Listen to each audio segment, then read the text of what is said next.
성가대와 함께 하시기를 주의 이름으로 축원합니다. 아멘. 존재가 느끼는 두려움을 소유로 막을 수 있을까? 제목이 굉장히 거창하죠. 존재가 느끼는 두려움을 소유로 막을 수 있을까? 그러니까 소유냐 존재냐라는 이런 내용의 말씀이죠. 사람을 우리가 이해한다 할 때 좀 철학적인 접근이긴 합니다만 또 굉장히 성경적 접근이죠. 사람을 소유로 또는 존재로 보는 이분법적 이해가 가장 대표적이라고 할 수 있습니다. 사람은 기본적으로 소유를 해야만 삽니다. 여기 집 없이 사는 사람 아무도 없을 것입니다. 그게 뭐 전세든 월세든 아니면 자가든 간에 사람은 집이 있어야 살고 자동차 있어야 살고 휴대폰 가지고 살고 또 오늘뿐만 아니라 내일을 위하여서 많은 돈도 가지고 있을 준비를 합니다. 또 가지고 계신 분도 있고요. 근데 그것만으로는 또한 살 수가 없는 거죠. 왜냐하면 사람은 우리가 소유된 것은 내면의 것은 아니지 않습니까? 제가 반지를 끼고 있지만 이 반지는 빼면 빼는 거예요. 빼면 사라지는 거예요. 낄 때만 내 것이고 뺄 때는 내 것이 되지 않는 것인데, 우리가 갖고 있는 많은 물질들 굉장히 중요하지만 그 물질들이 나일 수는 없는 거예요. 언젠가는 물질과 내가 분리되는 그날이 온다는 걸 아셔야 돼요. 소유와 나라는 존재, 나 자신이 분리되는 그날이 있기 때문에 맨 마지막에 남는 것은 뭐냐면 물질이 남는 게 아니라 나 자신이 남는 거거든요. 예수님이 그런 말씀하셨죠. 사람이 만일 온 천하를 얻고도 자기를 잃든지 빼앗기든지 하면 무엇이 유익하리요? 누가복음 9장 25절입니다. 아주 소유의 끝판이 뭡니까? 세계를 얻는 거잖아요. 근데 사람이 만일 온 천하를 다 얻었어요. 뭐 돈을 좀 벌고 집을 얻고 이게 아니라 온 천하를 다 얻는다 할지라도 자기를 잃든지, 여기서는 목숨을 얘기하는 게 아닙니다. 자기 존재를 얘기하는 거예요. 자기의 존재, 자기의 실체를 잃든지 빼앗기는지 하면 아무 유익이 없는 거예요. 그러니까 돈이 중요하고 소유가 중요하고 물질이 중요하고 우리가 늘려나가는 재물과 재산이 굉장히 중요하지만 정말 중요한 것은 그것과 내가 분리되는 그날이 올 것인데 진짜 나는 어떤 상태인가, 이게 중요한 거예요. 옷으로 꾸밀 수 없는 나 자신, 물질로 덧댈 수 없는 내 내면의 세계는 과연 어떤 존재인가라고 하는 것이 굉장히 중요하고, 초점을 언제나 물질이 아니라 우리 심령 안에 두어야 되는 거죠. 예수님 그런 말씀하셨습니다. 사람의 생명이 그 소유에 넉넉한 데 있지 아니하니라. 물질이 많다고 사람의 생명이 충만한 게 아니에요. 생명은 생명이고 물질은 물질인 거죠. 이 두 가지를 우리가 잘 이해하면서 믿음의 세계라는 것은 어떤 세계일까라고 하는 거죠. 우리가 출애굽기를 보면요, 출애굽기는 오늘 이 본문 제목과 연결시킨다면 소유적 인간으로 사느냐 아니면 존재적 인간으로 사느냐의 이야기입니다. 만나의 이야기를 하면요, 하나님께서 이스라엘 백성이 출애굽을 했을 때 날마다 만나를 내려주십니다. 날마다 만나를 내려주셔요. 왜 내려주셨을까? 물론 이스라엘 백성이 그 광야에서 먹을 게 없으니까. 근데 단순히 그것만이 아니라 이건 엄청난 하나님의 고백이죠. 나는 너희들을 부양할 책임이 있고 너희들은 나의 부양을 받을 권리가 있다, 이 얘기입니다. 나는 40년 동안, 원래는 40년이 아니었지만 나는 너희가 광야에 머무는 동안 이후에도 너희를 부양할 아버지요 너희의 인도자며 나는 너희를 책임지는 그런 존재다. 그러므로 너희는 나의 이러한 책임 밑에서 너희는 나의 부양받을 권리가 있는 권리자로서 살아가면 되는 것이다 라는 거예요. 이게 만나예요. 근데 이스라엘 백성들이 그 존재로 살아가는 거죠. 나는 하나님께서 부양하시는 권리가 있는 사람이야. 그 존재적인 인식 속에서 믿음을 보여드려야 하는 것인데, 백성들은 그렇게 생각을 하지 않고 자기 소유적 개념, 그러니까 소유적인 인간의 행태를 보이잖아요. 만나는 매일 내렸거든요. 매일 내렸는데, 물론 초반의 이야기지만 매일 내렸는데 사람들이 그 만나를 주시는 하나님을 신뢰하지 않고 그 책임적인 하나님, 그리고 부양받을 권리를 주신 하나님을 인정하지 않고 만나를 소유적 개념으로 생각해서 그걸 항아리 막 이만큼씩 담아오는 거예요. 날마다 주는 만나인데 내일 염려, 모레 염려, 글피 염려 하면서 만나를 이만큼씩 쌓아놨을 때, 즉 탐욕과 소유의 생활 양식을 가지고 살아갔을 때 만나는 썩기 시작했다. 썩어 냄새가 나는, 하나님이 아주 야단을 치십니다. 소유적인 방식으로 생활을 살지 말아라. 나는 너희를 책임지는, 너희를 인도하는 여호와, 애굽에서 종되었던 너희를 인도한 여호와 하나님이요, 너희는 나의 백성이다. 너희는 나의 부양받을 권리가 있는 것이요, 나는 너희를 책임진다. 이게 존재잖아. 이 행복은 여기 있는 것. 이걸 깨닫지 못한 채 소유적인 탐욕과 생활의 방식 속에서 하나님을 잊어버린 채 살아가는 인간들, 결국 소유적인 인간으로 사느냐 아니면 존재적인 인간으로 살아가느냐의 끊임없는 내적 갈등, 이 출애굽인 거예요. 우리가 교회 와서 아침에 회개를 합니다. 오늘 2부 예배 오셔서 우리가 예배 전에 다 회개기도 하잖아요. 무슨 회개를 드리는 걸까요? 회개는 단 하나예요. 하나님, 제가 하나님의 자녀됨의 권세도 받았고 구원받은 백성이요, 하나님이 다 먹이시고 입히신다 하셨는데, 내게 주어진, 나의 존재에 주어진 이 능력과 권세와 권한을 믿지 못하고 내가 안 믿는 사람들처럼 세상에서 소유와 탐욕을 가지고 살았습니다. 내 소유적인 삶의 방식과 내 안에 있는 탐심을 회개하면, 이 회개예요, 여러분. 크게 나누면 회개는 그거 하나밖에 없어요. 우리가 이 땅을 살면서 소유적 방식으로 삶을 산 거죠. 존재에 대한 이해 없이 하나님이 우리 아버지, 하나님 아버지 대단한 거거든요. 아버지요, 나는 그분의 부양을 받을, 그분의 돌보심을 받을 권리가 있는 것인데, 그거를 의심하고 자기 손으로 자기 노력으로 살아가려고 하는 모든 삶의 방식들을 회개하는 거예요. 오늘 본문이 이제 야곱에 관한 이야기인데요. 야곱 일찌감치 이제 환상을 봤죠. 하나님께서 환상을 허락하십니다. 야곱의 이야기는 굉장히 서사가 많이 필요합니다만 압축시켜서, 쌍둥이로 태어났는데 둘째로 태어났어요. 쌍둥이니까 둘인데 둘째로 태어났고, 자기보다 체력적으로나 뭐 인물적으로나 뭐 하여튼 목소리나 모든 게 월등히 좀 우월해 보이는 형 에서, 형 이름이 에서거든요. 에서가 있었고 자기는 동생으로 태어났는데, 형은 막 남성미가 넘쳐나는데 본인은 그러지 않은 것 같아요. 뭐 일란성 쌍둥이인지 이란성인지 모르지만 엇비슷하게 생기긴 했겠죠. 근데 차이가 확연하게 드러나는, 그러니까 늘 열등의식과 이인자의식과 뭐 패배의식 이런 게 있었고, 당연히 뭡니까? 욕심은 첫째보다 둘째가 많아요. 이제 하나 보면 첫째가 되고 싶은 마음이 있으니까 계속 이제 욕심을 내다가 어느 날 팥죽을 써가지고, 이거 이 얘기까지 다 해야 될지 모르겠습니다. 팥죽을 써서 형한테, 이거 배고픈 형한테 장자권 팔어, 형 내가 줄 테니까. 사냥하고 와서 배고팠던 형이 팥죽 한 그릇이 얼마나 먹고 싶었는지, 진짜 먹고 싶으면 하나도 안 들어, 무슨 얘기를 했는지 들지도 않았을 거예요. 그래, 알았어 뭔지 모르지만, 네가 다 가져 하고 팥죽을 먹었죠. 장자권을 일단은 1차적으로 취득을 한 거죠. 그리고 시간이 더 지나서 아버지의 축복을 받는 그날에 형이 받아야 될 장자의 축복을 속여서 갈취를 합니다. 아버지가 그러잖아요. 내가 배불리 먹고 힘을 내어 축복할 테니까 첫째 아들 에서야, 가서 사냥을 하여 맛있는 걸 잡아와서 진수성찬 차리면 내가 먹고 너에게 복을 내려줄게. 이걸 누가 들었냐 하면 야곱 둘째를 편애하는 그 리브가, 어머니가 듣고, 야곱 빨리 와라, 내가 염소고기 맛있게, 아버지 취향 저녁 맛있게 해줄 테니까 빨리 와라. 그리고 너는 변장을 해서 아버지한테 이 축복을 받아라. 너무 다르니까 사람이 이제 그러니까 일단 에서의 옷을 입혀주고, 형의 옷을 입혀주고, 형이 사냥하러 간 사이에 에서의 옷을 입혀주고, 목소리 변장하게 하고, 이렇게 노출되어지는 손이나 이런 뭐 얼굴 뭐 이런 목 같은 데는 염소털로 막 꾸며서 털이 많았던 에서같이 꾸미고 난 다음에 복을 받게 하잖아요. 근데 그렇게 해서 복을 받으면 복이 안 되는 거거든요.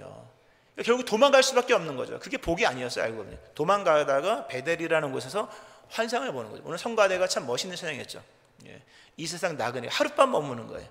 하룻밤 머무는 그 사이에 일어나는 풍파, 시련, 환란이 오히려 천국을 보게 한다, 이런 찬양이잖아요, 그죠? 근데 야곱이 베델이라고 하는 광야에서 환상을 봅니다. 근데 환상이 너무나도 멋있는 환상. 사닥다리가 하늘에서 쫙 내려와서 자기 누워있는 머리맡에 연결되고, 쫙 연결되고, 천사가 하나님의 복을 오르락 내리락 가지고 왔다 갔다 하면서 거기서 하나님이 말씀하시죠. 성경이 이렇게 말씀합니다. 나는 여호와 너의 하나님, 너의 조부 아브라함의 하나님이요 이삭의 하나님이라. 네가 누워있는 땅을 내가 너의 자손에게 주리니 네 자손이 땅의 티끌같이 되어 네가 서쪽과 동쪽과 북쪽과 남쪽으로 퍼져나갈지며 땅의 모든 족속이 너와 너의 자손으로 말미암아 복을 받으리라.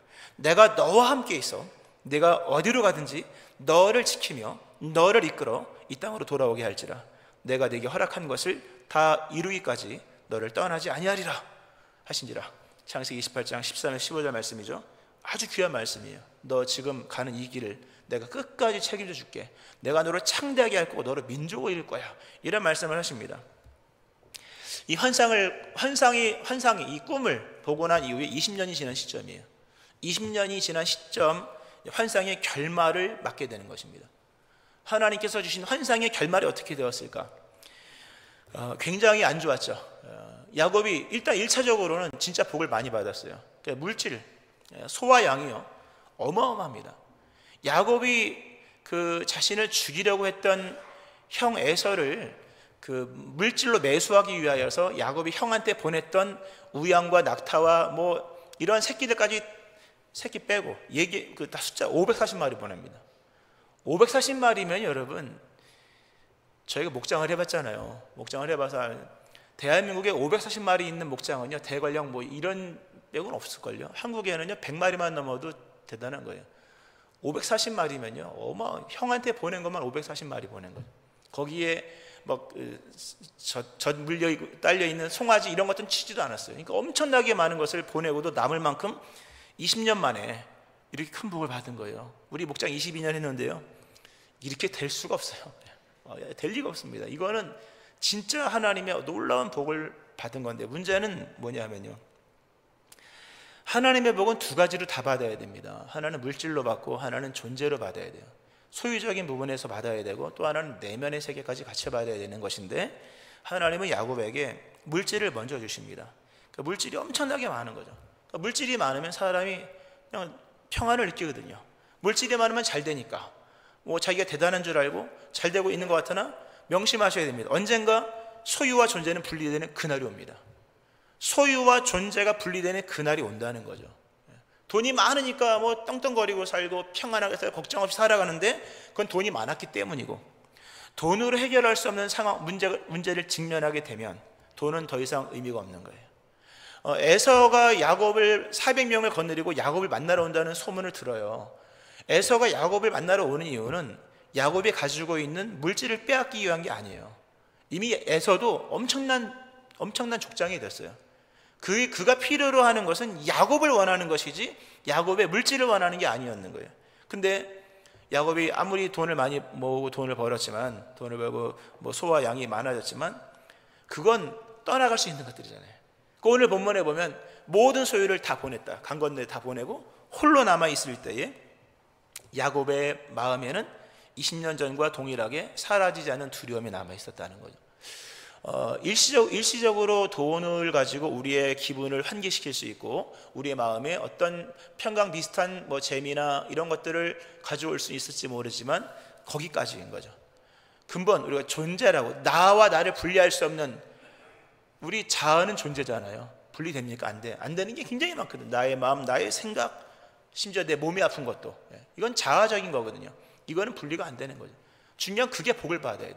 내 마음이 평안해야 인생이 평안한 거예요. 행복을 소유한 사람은 불행한 사람이에요. 행복한 사람이 돼야 되는 거예요. 이 시대는 다 소유적 개념인 거죠. 그러니까 행복을 소유하려고 하는, 소유는 행복할 수가 없어요. 나중에 결론부에 말씀을 드립니다만, 행복을 소유하기까지 얼마나 많은 사람을 죽였겠습니까? 심령상으로. 행복은 소유하는 게 아니라 행복한 자가 돼야 되는 거죠. 성경 복도 마찬가지예요. 복을 소유하는 게 아니에요. 복된 자가 돼야 되는 거죠. 이건 내면의 것인 거죠. 내 영이 복을 받아야 되고, 내 심령이, 내 마음이, 나의 육체가 복을 받아야 되는 거예요. 근데 야곱은 그게 지금 하나도 없는 거죠. 물질만 이만큼 있었던 거죠. 근데 시간이 지나서 형 에서를 만날 마지막 이제 디데이가 남은 거예요. 형을 만나기 직전에 야곱이 자신을 돌아봤더니 너무나도 두려운 거예요. 변한 게 돈만 많아졌지 변한 게 하나도 없고, 형 에서도 들이닥치면 감당할 수 없는 거거든요. 야곱은 늘 형이 무서웠거든요. 이때에 놀라운 은혜가 있었죠. 하나님의 개입이 있었거든요. 은혜의 사건, 하나님이 쳐들어오잖아요. 야곱을 밤중에, 야곱이 홀로 남은 그곳에 쳐들어와서 야곱과 씨름을 합니다. 이 야곱과 씨름을 하면서 야곱에게 엄청난 복을 주십니다. 존재를 변화시키는 복을 주시는 거예요. 세 가지를 볼 수가 있어요. 이 세 가지는 우리의 심령 속에서 우리가 하나님의 복을 받기 위해서 반드시 필요한 것이고, 하나님은 그러한 방식으로 여러분에게 또한 복을 주실 겁니다. 어떻게 하나님께 생각하시냐 하면, 일단 찾아오셔서 야곱과 씨름을 하십니다. 밤새도록 씨름하십니다. 일단은 우리가 씨름을 해보면, 뭐 저는 씨름을 안 해봤습니다만, 모든 스포츠는 특히 이제 격투기나 이렇게 뭐 서로 맞대어 싸우는 모든 것들은 다 시간 제한이 있습니다. 1라운드 하고 뭐 2분인가 몇 초 쉬고 2라운드, 아무리 권투든 뭐 레슬링이든 뭐든 간에 다 그게 라운드가 있습니다. 근데 그걸 그렇게 하는 이유가, 격렬하게 싸우면요 5분 만에 체력 다 떨어집니다. 권투 선수들이요 이 체력 키우려고 스파링을 얼마나 많이 합니까? 맨날 하는데요, 실전에 넣으면요 한 10분 뛰면 체력 다 방전되는 거예요. 그 정도로 씨름은 힘든 거예요. 근데 밤새도록 씨름을 했으면 야곱이 어떻게 됐겠습니까? 만신창이가 된 거예요. 즉 모든 힘이 다 빠져버린 거예요. 하나님이 야곱을 복을 주시기 위하여서, 진짜 외형적인 복이 아니라 진짜 행복을 소유한 사람이 아니라 행복한 자, 복을 소유한 사람이 아니라 복 받은 자로 만드시기 위해서 행하셨던 첫 번째가 뭐냐면 씨름을 걸어오셔서 그로 하여금 모든 힘을 다 빼게 하십니다. 사람이 언제부터 복을 받냐 하면요 힘이 빠질 때부터 복 받아요. 힘이 다 빠져야 복을 받습니다. 모든 힘이 다 빠져서 내가 아무것도 아니구나 이럴 때 힘을 다 빼십니다. 게다가 야곱의 그 허벅지 관절을 치잖아요. 옛날 환도뼈라 그랬죠. 이거 찾아보니까 좌골이 좌골, 엉덩이뼈. 뭐 척추뼈가 중요하고 뭐 다리가 중요하고 다 중요하지만 모든 뼈는 다, 물론 제가 의사가 아니라 모르겠습니다만, 엉덩이뼈, 그러니까 좌골, 두 개가 하나로 되어 있는 좌골, 거기에 척추가 올려져 있고 다리가 달려 있는 거거든요. 근데 하나님이 어디 쳤냐면 이 좌골을 친 거죠. 그러니까 엉덩이뼈를 친 거예요. 그러니까 엉덩이뼈가 이렇게 붙어 있어야 되는데 이게 어긋난 거죠. 그러니까 이제 이후로 야곱은 똑바로 설 수가 없는 거예요. 어긋난 자로 살아갈 수밖에 없는 거죠. 이제 힘은 다 빠져버렸고, 벌써 힘도 빠지고, 그의 인생 속에 늘 있었던 도망, 도피, 탈출, 이런 계획들이 늘 있었거든요. 야곱을 하나님이 치셨기 때문에 그 뒤로는 더 이상 도망가거나 탈출하거나 도피하거나 이런 게 불가능한 거예요. 하나님이 야곱의 엉덩이뼈를 침으로 인하여서 야곱의 다리가 절어요. 이제 쩔뚝쩔뚝 이제 평생토록 그렇게 살아갑니다. 성경에 이런 말씀이 있습니다. 여호와는 사람의 다리가 억세다 하여 기뻐하지 아니하시고 여호와는 자기를 경외하는 자들과 그의 인자하심을 바라는 자들을 기뻐하시도다. 사람의 다리가 너무 억세면요, 즉 사람이 너무 억세면요 복을 못 받아요. 우리 주변에 아주 억센 사람이 있습니다. 그냥 진짜 억센 사람, 말도 억세고 생각도 억세고 행동도 억세고 복 못 받아요, 여러분. 사람의 다리가 억센 거 하나님 하나도 기뻐하지 않습니다. 그러니까 하나님께서 야곱에게 복을 주시기 위하여 이 어긋나게 하십니다. 어긋난 인생이 되게 하셨다. 그래서 붙어 있어야 될 엉덩이뼈가 어긋남으로 야곱은 아마 몸이 삐딱히 있었을 것이고, 이후에 성경 말씀 보면 다리를 절었다. 그러므로 이제는 느린 사람이 돼요. 느린 존재가 되고, 그리고 하나님보다 앞설 수 없는 존재가 됩니다. 지금까지 야곱은요 하나님의 복을 앞당겨 오려고 했거든요. 때가 되면 주시겠죠. 근데 그거를 변장을 해서까지 복을 받으려 하니까 그게 받았으나 복이 될 수가 없는 거예요, 여러분. 다 알아서 때가 되면 응답하시고 때가 되면 주실 것인데 억지로 받으려도 어긋난 인생이고, 마침내 자신의 몸도 어긋나서 이제는 쩔뚝거리는 거죠. 그 성경에 보면 이제 야곱에 대한 얘기를 히브리서 11장에 보면 야곱에 대한 얘기를 하는데, 예전에 우리가 히브리서 11장 강해를 할 때 야곱을 상징하는 하나의 아이콘이 있었다. 그게 뭐였습니까, 여러분? 지팡이. 야곱을 설명하기 위해서 꼭 써야 될 물품이 뭐냐면 지팡이거든요. 히브리서 11장에 보면 야곱을 지팡이를 잡고 있는 존재로, 그래서 믿음으로 야곱은 죽을 때에 요셉과 그 아들에게 축복하고 그 지팡이 머리에 의지하여 경배하였다, 이렇게 합니다. 지팡이 머리에 의지, 지팡이 끝을 꼭 붙들고 일어나서 요셉을 축복하고 자기의 12아들을 축복하는 거예요. 그러니까 지팡이가 없이는 일어설 수 없는 존재, 지팡이 없이는 한 걸음을 내딜 수 없는 존재로 만들어버렸다는 거죠. 여러분, 지팡이가 뭡니까? 지팡이는 우리 어르신들, 요새는 어르신들도 지팡이 잘 안 짚으려고 그러더라고요. 저희 아버지는 뭐 물론 건강하신데 그래도 아들의 입장에선 돌뿌리에 걸려 넘어지면 다치잖아요. 그래서 지팡이 좀 짚으시라고 했는데 아버지가 내가 무슨 지팡이냐. 근데 지팡이는 뭐냐 하면요, 스스로 자신의 중심축을 지켜나갈 수 없을 때, 자신의 중심축을 지켜주는 그 도구가 지팡이에요. 이게 여기서 말하는 야곱의 지팡이는 그 목자의 어떤 그 사자와 양을 사자와 이런 늑대를 때려 눕히는 지팡이가 아니라 자신의 중심축을 보조해주는 지팡이로서 자기의 중심축이 유지될 수 있는 것은 지팡이가 있기 때문인 거예요. 야곱이 그런 존재가 되었다는 거죠. 무슨 얘기입니까? 이제는 스스로 더 이상 자기 인생 자기 의지로 못 살게 해놨다는 거죠. 하나님께서 하루하루 지팡이 없이는 살 수 없듯이 날마다 하나님을 의지하는 존재가 되게 하셨다는 거예요. 믿음의 회복, 존재의 복이 뭐냐면 하나님을 의지하는 것이 뭔지를 깨닫는 거예요. 사람이 지팡이 없이 살아가는 것처럼 하나님 의지하지 않고 날마다 자기 멋대로 살아가는 사람이 얼마나 많은지 몰라요. 복을 못 받아요, 여러분. 사람이 언제부터 이렇게 야곱이 언제부터 복 받느냐? 어긋나서 지팡이를 짚고 쩔뚝거리는 첫날부터 복 받은 거예요. 그때부터 복 받은 거예요. 실질적인 복은 하나님은 우리로 하여금 이렇게 하나님만을 의지하는 자로서, 오직 하나님만을 의지하는 자로서 우리를 만들어 가시는 거죠. 우리는 고백해요. 하나님, 나의 인생은 어긋났습니다. 사실 야곱의 인생은 진짜 어긋났어야 돼요. 그가 형한테 팥죽 한 그릇에 장자 명분을 사려고 할 때 그게 그냥 파토가 났어야 되는 거예요. 그가 형 분장해서 목소리 속이고 했을 때 그 아버지 축복 받잖아요. 그거 어긋났어야 되는 거예요, 여러분. 근데 그게 어긋나지 않으니까 인생 전체가 틀어진 거죠, 알고 보면. 하나님이 그걸 다시 맞추는 방법이 역설이죠. 하나님을 의지하지 않고는 살아갈 수 없는 존재가 되게 하신 거예요. 오늘 이 자리에 절망과 시련과 아픔과 인생 어떤 이런 고난과 고초가 있는 분이 있다면요, 지팡이를 짚으라는 메시지인 거예요. 하나님께 나가 하루하루를 주님만을 의지하는 모습으로, 그리고 한 걸음 한 걸음 지팡이를 짚고 내딛는 야곱처럼 그렇게 한 걸음 한 걸음 주님만을 의지하며 나가면 분열의 태양이 떠오르는 새로운 날이 오는 거예요. 할렐루야. 이게 하나님께서 야곱의 내면의 심령에게 허락하신 복이에요. 야곱이 이때부터 철저하게 하나님만 의지하고 살잖아요. 두 번째로 하나님께서 야곱을 이제 그 내면의 세계를 만들어 가시는데요. 오늘 이제 막 씨름을 하잖아요. 씨름을 하고 이제 날이 새려하니까 하나님의 사자가 가려고 합니다. 이때 야곱이 나를 축복해 주십시오. 당신이 나를 축복하지 않으면 당신을 보낼 수 없습니다. 이렇게 얘기를 했을 때 천사가 너의 이름이 무엇이냐라고 물어봅니다. 당신이 나를 축복하지 않으면 난 당신을 보내지 않겠습니다라고 말했더니 천사가 너의 이름이 무엇이냐라고 물어봐요. 여러분, 천사가 왜 야곱에게 이름을 물어봤을까요? 번지수를 잘못 짚었나 확인하는 걸까요? 아니면 야곱의 이름을 몰라서 물어보는 것일까요? 왜 물어봤을까요?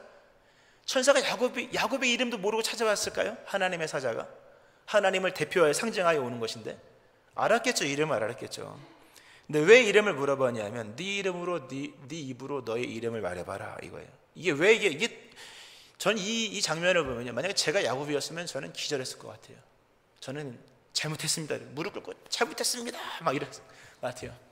왜 그러냐 하면 본문보다 20년 전으로 돌아가서 야곱이 앞이 안 보이는 자기 아버지를 속이면서 형 에서가 받아야 될 축복을 따낼 때 속여서 갈취하는 거죠. 그 장면을 보면 이 장면과 똑같은 장면입니다. 야곱이 축복을 받기 위해서 앞이 안 보이는 아버지 저를 축복해 주세요. 이렇게 맛있게 드시고 축복해 주세요 했을 때 이삭이 물어본 게 있어요. 네가 누구냐? 물어봐요. 그 성경에 보면 이렇게 나와죠. 이제 갔을 때 뭐 염소 새끼 털로 막 노출된 부분 얼굴에 막 털 막 바르고 손에 바르고 막 발에 다 바르고 갔는데 야곱은 당시에 눈이 안 보였거든요. 눈이 안 보이면 촉이 살잖아요. 느낌이 이상한 거예요. 아무리 봐도 이거는 에서가 아닌 것 같아요. 이건 느낌상 분명히 야곱인 것 같아요. 그래서 성경을 보면 내 아들아 네가 누구냐 물어봐요. 축복을 해주긴 내 아들아 네가 누구냐. 이때 야곱이 아버지에게 나는 아버지의 맏아들 에서로소이다 목소리 깔고 나는 아버지의 맏아들 에서로소이다 라고 얘기를 합니다. 근데 아버지가 안 좋아요. 뭐가 이상한 거예요. 그래서 아버지가 하도 이상하니까 내 아들아 이리 가까이 오라. 네가 과연 내 아들 에서인지 아닌지를 내가 너를 만져보려 하노라. 만져봐요. 근데 미리 대비를 다 해놨죠. 이런데 만져볼 수 있는 데는 다 염소를 발라놨으니까. 그러니까 분명히 맞는 것 같은데 근데 아버지가 이게 아닌 느낌을 알잖아. 아닌 것 같은 거죠. 여전히 한 번 더 물어봅니다. 네가 참 내 아들 에서냐? 네가 진짜 내 아들 에서냐? 최종적으로 물어봤을 때 야곱이 눈 딱 감고 거짓말을 하죠. 그가 대답하되 그러하나이다. 그러합니다. 제가 아버지의 맏아들 에서입니다라고 얘기해. 그리고 복을 받은 거예요. 그러니까 하나님께서 야곱에게 복을 주실 때, 아버지를 통해 20년 전에 주실 때 이삭을 통해 3번 물어봤어요. 너 누구냐?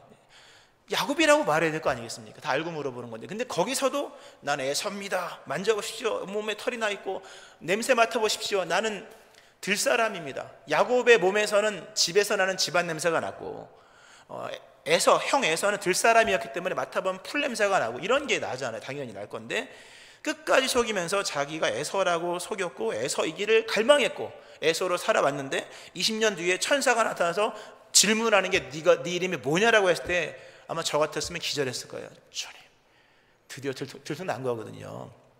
이때 야곱이 얼마나 두려웠을까? 야곱이 얘기합니다. 야곱이니이다. 대단한 얘기입니다. 이게 자기가 에서라고 여겼고 에서의 복을 받았으니까 에서처럼 행동해야 될 거 아니겠습니까? 에서가 받을 복을 받아서 에서처럼 살아온 거죠. 근데 그게 자신 안에 평강도 주지 못했고 어떤 것도 힘이 되지 못한 것입니다. 근데 하나님이 이 씨름을 하면서 네가 이름이 뭐냐라고 물어보고 축복을 해주시는데 이때 감사하게 다행히도 야곱이 자신의 실제로서의 존재를 물으시는 하나님 앞에서 사실은 저는 야곱입니다. 아마 여기서는 내적인 고백이 있어요. 하나님 잘못했습니다. 제가 20년 전에 내가 아버지에게 축복을 받을 때 아버지가 3번이나 물어보셨는데 내가 나를 야곱이라고 얘기하지 않고 내가 에서라고 얘기를 했습니다. 에서인 척 신용하고 하나님 용서해 주세요. 하나님이 이렇게 회개하는 마음으로 아마 회개하는 마음이었을 것입니다. 두려워하는 마음으로서 야곱이 자신의 정직함을 고백했을 때 저는 야곱입니다 했을 때 하나님이 그때 그에게 복을 주십니다. 인생의 회복은요, 회개를 성공을 하셔야 돼요. 회개를 성공하지 못하면 회복은 안 됩니다. 회복은 회개가 있고 난 이후에 회복인 거예요. 근데 회개가 뭐냐 할 때 회개는 정직을 찾는 거예요. 나는 에서가 아닙니다. 이 얘기하세요. 나는 죄인입니다. 나는 허물과 죄가 많은 죄인입니다. 이런 고백을 할 때에 하나님이 거기서 야단을 치시는 게 아니라 그 고백을 받으시고 그의 존재를 새롭게 하시는 거예요. 야곱이 자신의 어떤 내면의 실체를 하나님이 물어보시는 거잖아요. 그 하나님이 그 실제로서의 존재. 우리가 이제 살다 보면 사회가 부여한 정체성이 사회적 존재로서 저는 목사이고 또는 가정 안에서 관계적 정체성이 있어 아버지요 남편이요 또는 아들이요. 근데 하나님은 우리를 보실 때 실제로서의 존재를 보십니다. 성경을 보면 하나님이 다윗을 보실 때 다윗의 어떤 모습을 보시냐면요, 목동이었을 때 다윗을 보세요. 왕이었을 때도 하나님의 그 보시는 중심 뭐냐면 목자였을 때, 목동이었을 때, 양치기 했을 때 그가 하나님을 찬양했던 그걸 다윗의 실존이라고 할까요? 그걸 보는 거예요. 우리가 많은 것을 꾸미고 살아가지만 이 꾸민 거 가지고 주님 앞에 나가면요 은혜 못 받아요. 여러분, 내가 뭐 사장이고 내가 뭐 지식인이고 내가 또는 뭐 강관한 뭐 믿음의 사람 뭐 이런 거 내가 뭐 아버지고 어머니고 네 이름이 뭐냐라고 물으시는 앞에서 하나님 저는 아무개인데요, 저는 허물과 죄로 인해 죽은 자입니다, 죄인, 이렇게 고백을 하며 나갈 때 하나님이 그 사람을 회복시켜 주는 거죠. 그러니까 본연의 모습으로 돌아오셔야 돼요. 꿈이라고 애쓰고 하는 것들은 다 소유적인 거거든요. 다 알고. 여기 놀라운 은혜가 있어요. 놀라운 은혜. 이렇게 야곱이 하나님 20년 만에 고백하는데 저는 야곱입니다 라고 했을 때 하나님께서 야곱에게 엄청난 은혜를 주시죠. 네 이름을 다시는 야곱이라 부를 것이 아니요 이스라엘이라 부를 것이니 이는 네가 하나님과 및 사람들과 겨루어 이겼습니다. 이름이 뭐냐? 야곱입니다. 하나님, 저는 에서가 아니었습니다. 저는 진짜 부족한 야곱입니다 했을 때 하나님이 알아, 나도 네 이름이 야곱이라는 거 아는데 이제부터는 네 이름을 야곱이라 부를 것이 아니요 이스라엘이라 부르라. 이스라엘, 이름 바뀌어요. 이스라엘 뜻이 뭐냐 하면 하나님과 사람과 겨루어 이겼다는 뜻이거든요. 이겼다는 뜻이에요. 근데 얼마나 이겼냐 하면 모든 사람을 다 이긴 거예요. 모든 사람을 다 이긴 존재로서의 이름이에요. 이스라엘. 심지어 하나님과도 이겼대요. 하나님도 이기고 사람도 이겼어요. 제가 질문 드릴게요. 야곱이 하나님께서 하신 말씀이잖아요. 야곱이 하나님도 이기고 사람들도 다 이겼대요. 더 이상 야곱이 이 세상을 살면서 이길 사람이 있을까 없을까요? 뭔 얘기인지 모르실까요? 야곱이 하나님도 이기고 사람도 이겼대요. 그럼 더 이상 이길 사람이 있을까 없을까요? 없는 거예요. 넌 다 이긴 사람이다. 그러므로 더 이상 이길 필요가 없는 존재가 된 것이다. 아주 중요한 얘기입니다. 더 이상 이길 필요가 없는 존재가 되었으니 이기라는 삶을 살지 말아라. 싸우지 말아라. 경쟁하지 말아라. 다투지 말고 각축거리지 말아라. 이미 이긴 경기다. 이미 이긴 자이기 때문에 이긴 자로서 살아가라. 그런 거죠. 자신을 무장시키고 또는 더 업그레이드 시키고 뭔가 더 우세하여서 끊임없는 경쟁 속에서 뭔가를 이겨야 된다는 사고방식, 이게 다 소유적인 사람들의 방식으로 살아온 사람들의 이해거든요. 이겨야 되는 줄 알고 있는 거죠. 근데 하나님 하신 말씀이 너 다 이겼어.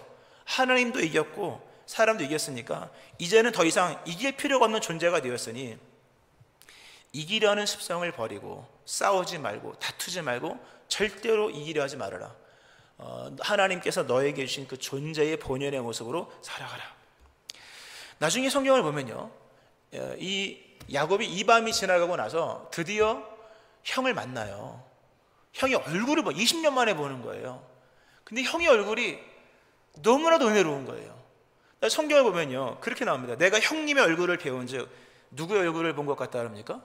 하나님의 얼굴을 배운 것 같습니다. 내가 형님의 얼굴을 배운 즉 하나님의 얼굴을 배운 것 같사오며 33장 10절에 나옵니다. 대단한 얘기예요. 야곱이 20년을 살면서 형 또 하나 도망가서 20년 살면서 형 꿈 안 꿨을까요?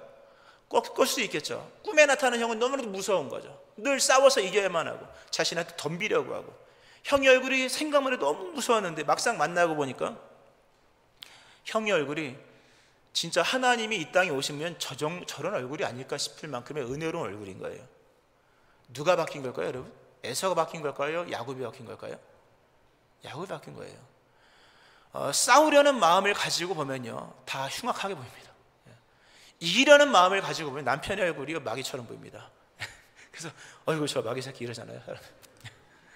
이기려는 마음을 가지고 보면요 대상에 대한 왜곡이 생겨요. 그러니까 사람의 얼굴이 제대로 안 보이고 다 이겨서 물리쳐야 될 우리의 적대적인 대상으로 보여요. 그럼 마귀로 보이는 거 마귀로. 근데 이기려는 마음을 다 내려놓고 난 이미 더 이상 이김이 필요 없는 완전히 이긴 존재로서 모든 걸 정리하고 다시 형의 얼굴을 보니까 형의 원래 얼굴이 보이는 거예요. 형의 얼굴이 너무나도 은혜로운 거죠. 사실 에서는 좀 억울한 게 많아요. 억울한 게 털이 많고 좀 근육질 이런 사람이어서 그렇지 에서는 얼마나 순진합니까? 팥죽 한 그릇 먹자고 그죠? 팥죽 한 그릇 장자의 명분을 팔고 자신의 장자권을 막 뺏어갔을 때 막 목 놓아 우는 장면들을 보면 좀 무지하고 무식해서 그렇지 나쁜 사람은 아니었던 것 같아요. 근데 야곱의 눈에는 형의 얼굴이 그렇게 보였다고 하는 것은 자기 안에 이기려는 마음이 가득했기 때문인 거예요. 여러분 옆에 있는 사람은 한번 옆에 사람 얼굴 한번 봐보세요. 옆에 사람 한번 봐보세요. 옆에 있는 사람은 내가 이겨야 될 경쟁자가 아닙니다. 옆에 있는 사람은 내가 이겨야 될 경쟁자가 아닌 거예요. 아내는 남편을 이기려고 하지 말 것이며 아내는 남편을 이기려고 하지 말 것이기를 할렐루야. 이기려고 하는 순간 왜곡이 생기는 거예요. 나쁜 남편이 되는 거죠. 나쁜 아내가 되는 거예요. 이제는 누구를 이기려는 삶을 멈춰라. 이제는 누구도 이길 필요가 없는 존재가 되었으니 하나님께서 너를 만드실 때에 너를 만드신 본연의 목적, 너를 부르신 부르심의 그 순수한 목적을 따라 인생을 살아가라. 이 세상은 소위 말해 취득적 사회라 그러잖아요. 얼마만큼 많은 걸 하여튼 최대한 많은 것을 추구하고 사유재산과 이윤과 힘을 자신의 존재의 지주로 삼아서 어떻게든 강한 자가 되고 이런 거예요. 이기려고 하고 이런 마음을 갖고 있는 이상 하나님의 나라는 이루어지지 않습니다. 여러분, 우리가 존재적인 인식을 할 때 드디어 나눔이 가능한 거예요. 아까 그랬잖아요. 만나를 먹으면서 많이 싸놔야 되는데 먹으면서도 내일 거 이게 아니라 나는 하나님께 부양받을 권리가 있는 존재다, 이런 마음이 들면 모으려고 하지 않고 자신의 삶 가운데 일부는 하나님께서 존재와 존재의 사귐을 위하여 또 이웃 사랑을 위해 주시려고 주신 공유적인 재산이라는 것을 깨닫는 거예요. 그래서 뭡니까? 나누는 거예요. 헌금도 하고 나누고 베풀고 살아가는 거죠. 사람의 존재 양식, 그러니까 생활에 대한 자기 이해 방식이 소유적 방식 속에서 존재로 옮겨지지 않으면요, 모든 게 다 자기 권리인 것만, 자기 건 줄 알고 있는 거죠. 여러분, 그 가인을 보세요. 하나님께서 받으실 예배도 자기 건 줄 알고 있는 거잖아요. 이 잘못된 거죠.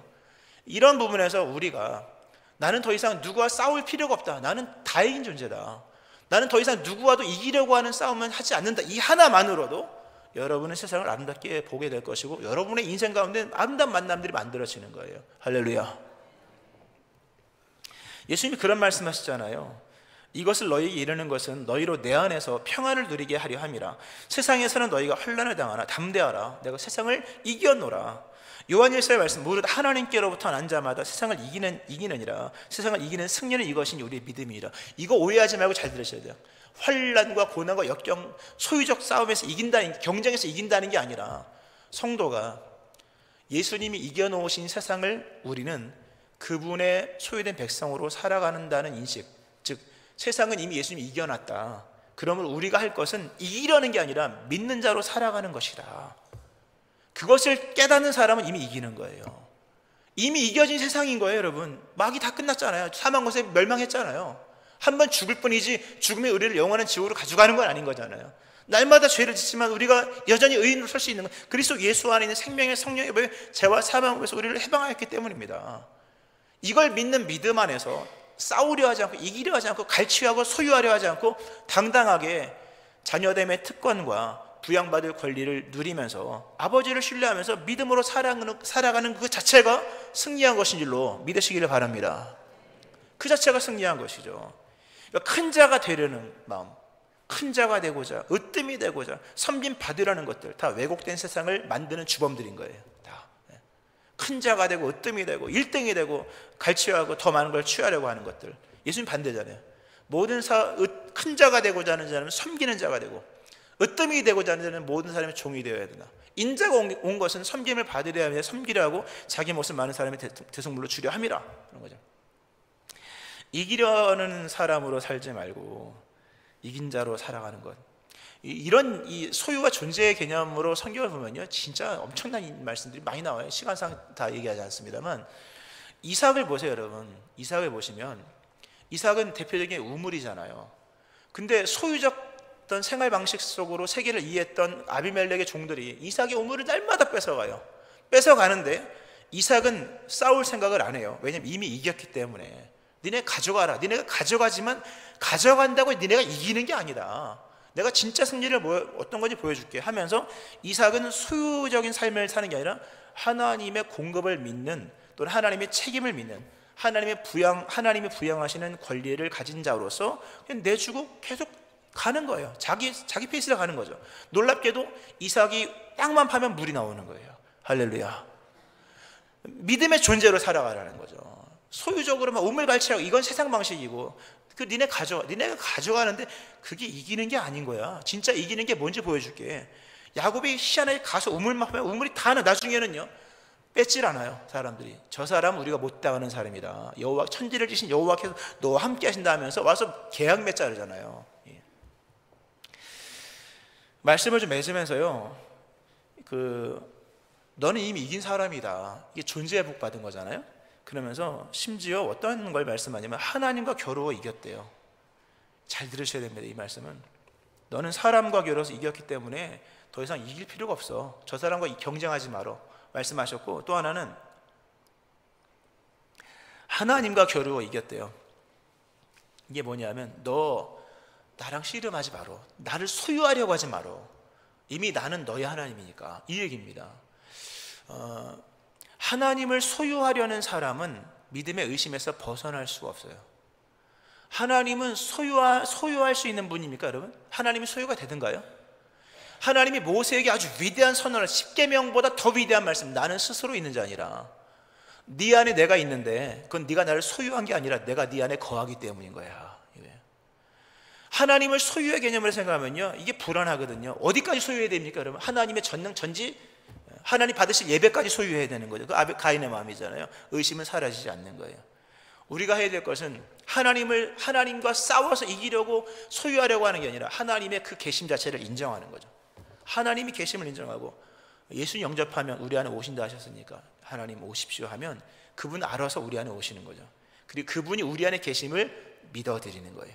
믿어드리고 더 이상 하나님의 세계, 하나님이 행하신 일들과 경쟁하지 않는 거예요. 여러분, 하나님과 싸울 필요가 없는 거예요. 그분이 여러분을 이미 아시고 그분 스스로 우리 안에 계시기로 작정하셨고 그분 스스로 우리의 인생 가운데 목적과 의미를 부여하셨기 때문에 그분을 믿는 믿음으로 살아가면 하나님이 여러분의 인생 속에 알아서 은혜를 베푸십니다. 할렐루야.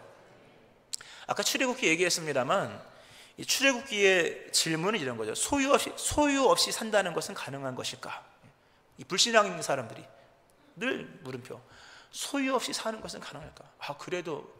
그래도 만나는 며칠치는 쌓아놔야지. 염소 가죽 주머니에 물은 좀 쌓아놔야지. 근데 믿음 있는 사람은 존재로 살아가는 방식은 무엇일까? 이런 질문인 거예요. 소유적 개념 속에서 하나님을 이해한 사람들은 하나님마저도 소유하려고 하여서 금송아지 만들잖아요. 금송아지 만들어요. 지도자도 자기들이 원하는 지도자를 만드는 거예요. 다 이게 신앙적 내용은 있으나 내면의 세계로 들어가면 다 빗나간 얘기인 거죠. 믿음은 소유가 아닙니다, 여러분. 결론을 맺으면서요, 이렇게 하나님께서 야곱에게 지팡이를 짚고 다니는 야곱, 하나님을 날마다 의지하는 존재로 만들어 주셨을 때, 그리고 야곱임을 실토하게 하시고 이름을 이스라엘로 바꿔주셔서 더 이상 싸울 대상이 없는 존재를 만들어 주시고 심지어 하나님과도 싸울 필요가 없어. 하나님 이미 너희 하나님이니까. 이렇게 은혜를 베풀어 주셨을 때 야곱의 마음속에는 두려움이 사라지는 것입니다. 존재가 느끼는 두려움을 소유로 막을 수 있을까? 여러분 마음속에는 근심 걱정 있잖아요. 그거 소유 때문에 생긴 거 아닙니다, 여러분. 내일 뭐 먹고 살까? 내 자식은 뭐 먹고 살까? 정말 이런 근심들은 소유로서 해결되는 것이 아니라 우리 영이 두려워하는 거예요. 영의 세계 속에 생겨진 두려움을 물질로는 막을 수가 없는 거예요. 그러기에 진짜 필요한 건 뭐냐? 여러분의 심령이 은혜를 받아야 되는 것입니다. 아멘 하시기 바랍니다. 내 영이 은혜를 받아야 돼. 내 심령이 은혜를 받아야지만 두려움이 사라지는 거죠. 그러기 위해서는 겸손하게 날마다 하나님을 지팡이 짚고 한 걸음 한 걸음 내든 야곱처럼 겸손하게 하나님 앞에 나가 정직한 자로 서셔야 됩니다. 그리고 인생의 중심축을 하나님께 두고 날마다 하나님을 의지하는 존재로 살아가야 하고, 이기려 하지 말고, 제발 이기려 하지 말고 이긴 자로 살아가라. 이 은혜의 길을 주의 이름으로 축원합니다. 아멘. 기도하시겠습니다. 소유와 존재가 분리되는 그날 밤에 두려워 떨고 있었던 야곱에게 찾아오신 하나님, 우리에게도 찾아오시기를 원합니다. 언젠가는 소유에 한계가 있을 것이고 언젠가는 소유가 우리의 인생 가운데 단 하나의 도움도 될 수 없는 그날이 올 것인데, 먼저 우리에게 우리의 영혼, 우리의 심령, 우리의 마음, 우리의 존재 가운데 하나님의 은혜를 부어 주옵소서. 우리는 에서이기를 소망했으나 이제 비로소 고백합니다. 우리는 야곱이며 우리는 허물과 죄가 많은, 하나님을 의지하지 않고서 살 수 없는 자입니다. 날마다 하나님을 의지하는 자로 살아가는 자들 되게 하여 주옵소서. 하나님, 이미 이긴 자가 되었는데 또 이기려 하고 싸우고 다투고 경쟁하고 각축을 벌이는 이런 모든, 그러므로 세상이 왜곡되고 대상이 왜곡되어서 싸우고 다투고 시기하는 것이 회복되지 않는 이런 삶을 살아갑니다. 하나님, 이제는 이긴 자로 살게 하여 주시고 더 이상 다투지 않고 싸우지 않고 긍휼히 여기는 마음으로, 사랑의 마음으로 나아가게 도와주시며, 이러한 모습 속에서 우리 인생의 모든 두려움의 모든 문제가 해결되는 이 시간이 되게 하여 주옵소서. 감사드리며 예수님 이름으로 기도합니다. 아멘.